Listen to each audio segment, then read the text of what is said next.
Gospod minister, kaj pomenijo te številke? Vemo, da prihaja kriza, nekateri govorijo o najhujši krizi od vseh energetskih kriz, ki potem prerastejo tudi finančne in druge. Slovenija na to ni pripravljena.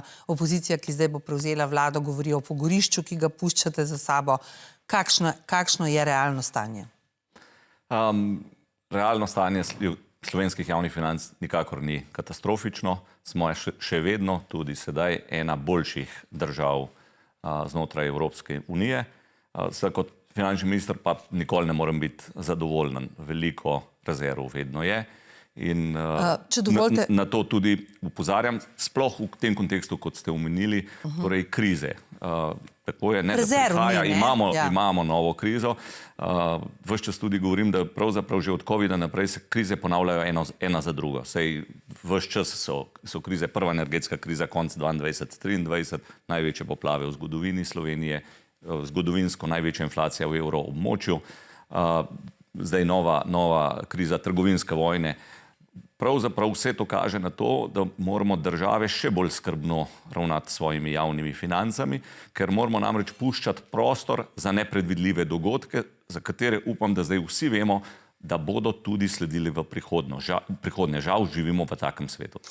Za to gre, ne? Zdaj, zadnje leto ni bilo kriz, torej pred izbruhi te vojne, potem polna zaposlenost, skratka, na to so opozarjali ekonomisti, ne? Da v bistvu v času, ko rečejo, debelih krav, ne, treba narediti rezerve in teh rezerv očitno Slovenija nima, ne? Glejte, zdaj odvisno s kom se primerjamo, kot sem rekel, naše stanje javnih financ je pravzaprav zelo dobro.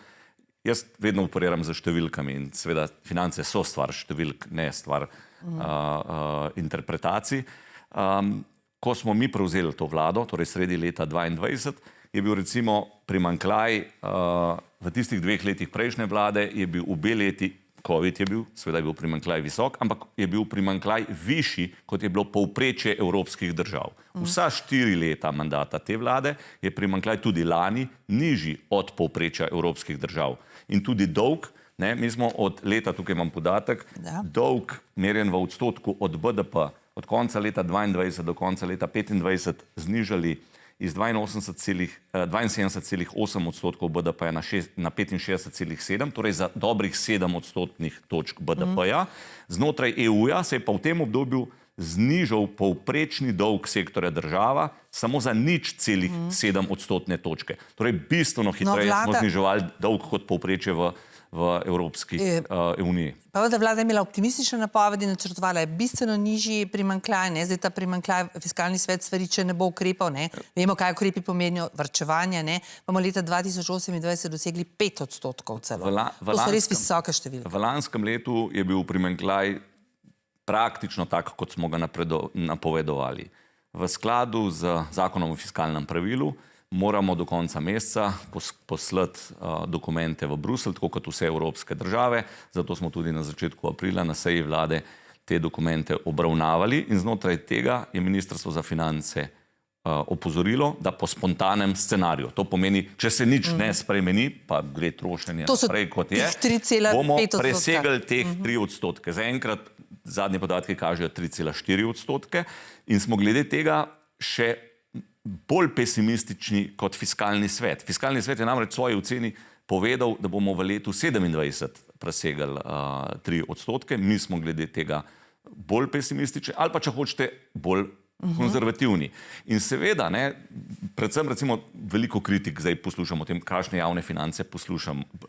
Ja, predvsem te predvolilni bombončki, potem plače v javnem sektorju, nekaj je strukturno, ne, strošek, ne to, da je tu vlada preprosto šla predaleč. Še enkrat, javne finance so stvar številk. Številke kažejo, da je stanje javnih financ v Sloveniji bistveno boljše kot v letu 2022. Ne samo zaradi tega, ker so se razmere spremenile, ampak v primerjavi z drugimi evropskimi državami. Seveda pa finančno ministrstvo je specifično ministrstvo.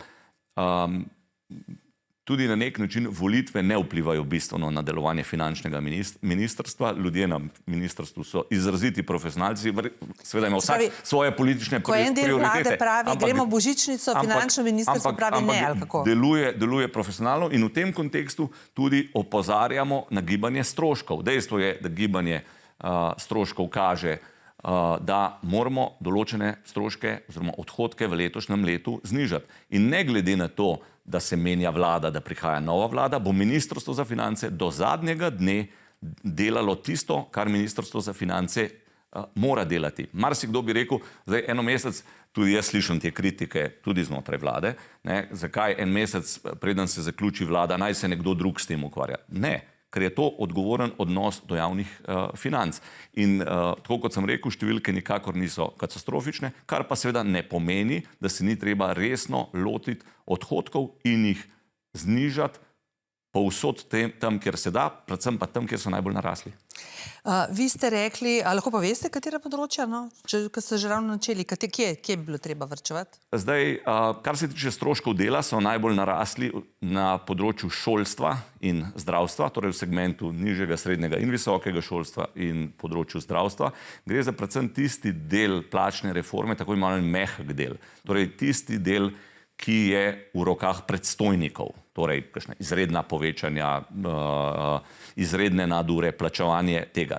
Tukaj je z naskokom največje povečanje in je to seveda tudi odgovornost predstojnikov posameznih zavodov.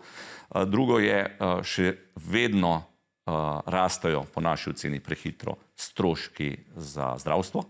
Zaradi tega seveda smo tudi že nekaj mesecev v stalnem stiku z Zavodom za zdravstveno zavarovanje, in kjer se pripravljajo in so se pripravljeni tudi skupaj z nami in z Ministrstvom za zdravje pripravljamo ukrepe za znižanje teh stroškov.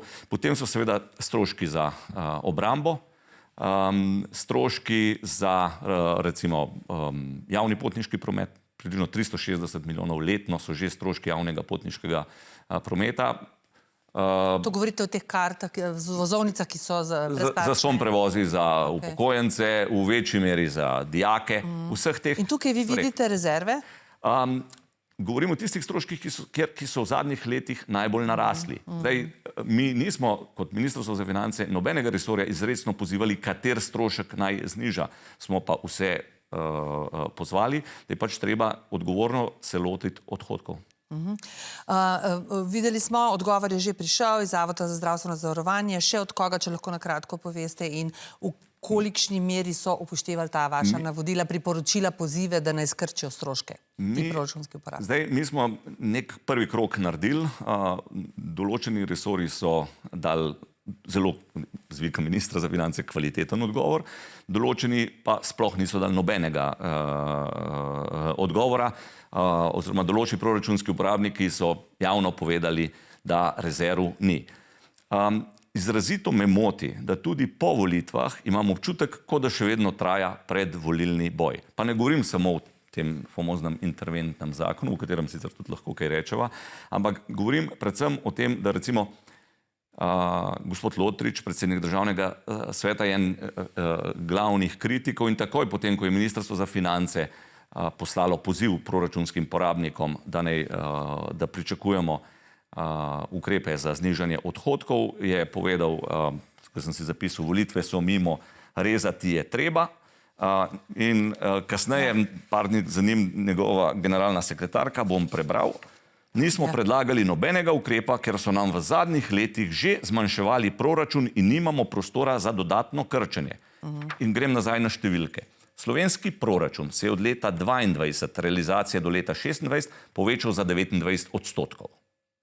Proračun državnega sveta se je od leta 2022 do leta 2026 povečal za 63 odstotkov. Samo v zadnjem letu je proračun državni zrastel iz 25 na 26 za 5 odstotkov, proračun državnega sveta za 22 odstotkov. Govorim, da je fajn, če vsak najprej pomete pred svojim pragom in najde rezervo, ker nekdo, ki ima tako visoke rasti in na nek način celo posmehljivo odgovori Ministrstvu za finance, mi nimamo rezerv, ker smo že zmanjševali proračun, na drugi strani pa govori o nekih katastrofičnih scenarijih. Ja, na nek način me je če bodo to ljudje, ki bodo sestavljali naslednjo vlado, izrazito strah. Dobro, na tej točki bomo morali končati. Povedali ste že, da svoje mnenje, kaj pomeni interventni zakon, tako da ne bova danes to obnavljala. Samo mi povejte v enem stavku, za vas prihaja nova vlada, ni še, so še neformalni, ampak obrisi so zelo jasni. Kako gledate na to olajšanje ali razočaranje hudo? Pa pravzaprav sem še tako globoko v delu in v nalogah Ministrstva za finance, da se pravzaprav s tem ne ukvarjam. Skrbijo me ravno to, ker imam občutek, da v javnosti kot da se nadaljuje predvolilna debata in da bodo te ukrepi zelo, zelo dragi za državni proračun. Predvsem je pa strah tega, ker določeni ljudje govorijo danes o katastrofičnem stanju v javnem financah Slovenije, kar je laž. Kot veste, vse bonitetne ocene so nam izboljšale oceno, pa bomo videli čez nekaj let, če bo tudi tako. Predvsem veliko strahu. Najlepša hvala za obisk v našem studiu in srečno. Hvala tudi vam.